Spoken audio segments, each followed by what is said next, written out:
정부가 매년 2,000명씩 의대생을 늘리려 한 근거는 뭘까요? 자, 이렇게 될 경우에 또 지역 의료와 필수 의료 공백 문제는 해결이 될까요?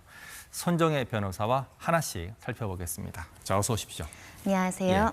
당초 1,000명 정도로 예상이 됐는데 2,000명 정원을 늘렸습니다. 정부가 어떤 걸 근거로 제시했습니까?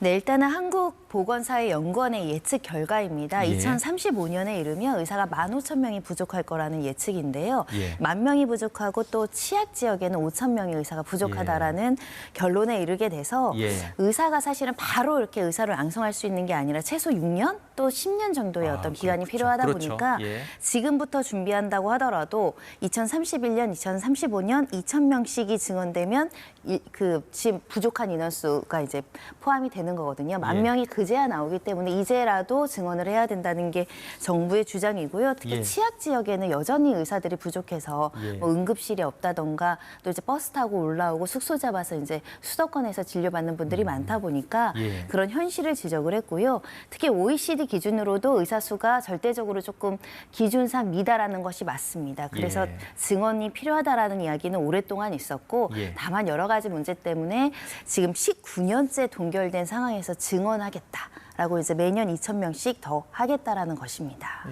그렇게 해도 방금 말씀하신 것처럼 5,000명의 의사가 부족합니다. 자, 그리고 수도권에 몰리고 인기과의 쏠림 현상은 의대 증원만으로는 해소되지 않을 것 같은데 그렇다면 지역 의료 또 필수 의료 이거를 확충하기 위해서 정부가 내놓은 보완책은 뭐예요? 여러 가지가 있습니다. 지역 필수 의사제라고 해서 그러니까 지역에서 몇 년 정도를 더 일하겠다라고 계약을 하면 협의를 하게 되는 경우에는 장학금을 지원한다든가 여러 가지 주거 지원을 한다든가 교수 채용에 어떤 기회를 준다라고 약정을 하겠다는 겁니다. 지역에서 일하게끔 한다라는 것이고요.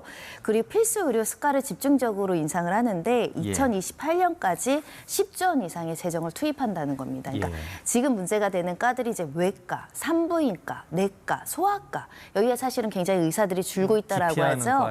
네, 여기에 이제 필수적인 어떤 재정을 집중적으로 이제 투입을 한다고 한다면 비인기과가 또 인기과가 될 수도 있고 고생하시는 만큼 보상이 될 수 있다라는 것이고요. 의료사고 부담에 대한 완화책도 나와 있습니다. 그러니까 모든 의료사고가 아니라 위험한 수술에 참여했다가 형사 기소되는 경우들이 있을 수 있잖아요.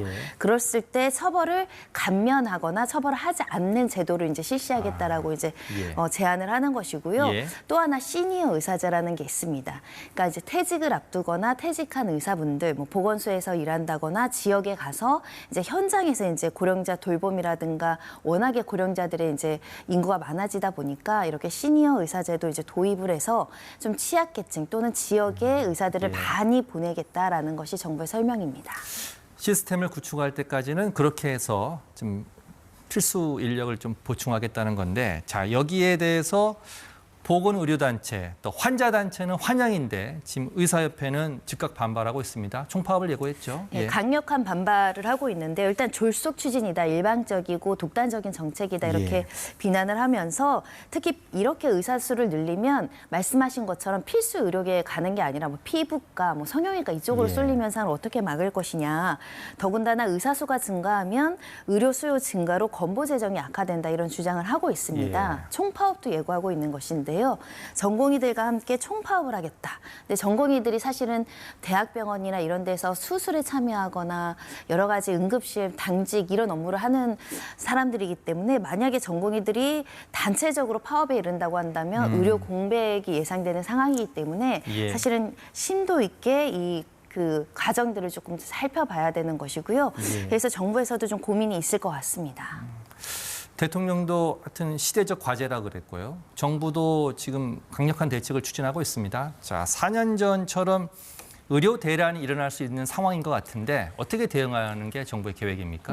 명절 이후에 지금 파업을 하겠다라고 지금 목소리가 나오고 있는 상황입니다.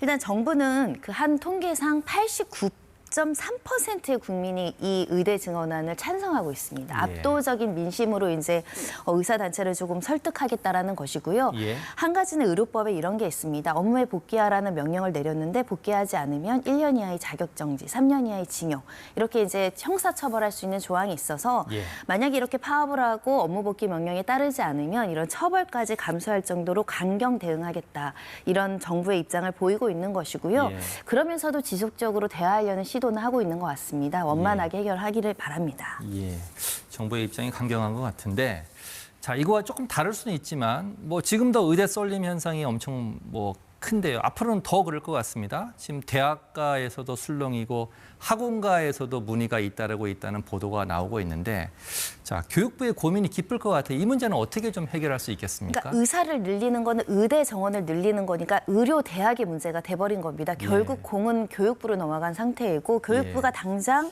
늦어도 4월 중순까지는 계획을 세워서 어느 의과대에게 얼마를 더 늘려줄지를 그렇죠. 이제 정해야 되는 큰 숙제를 가지고 있는 것인데요.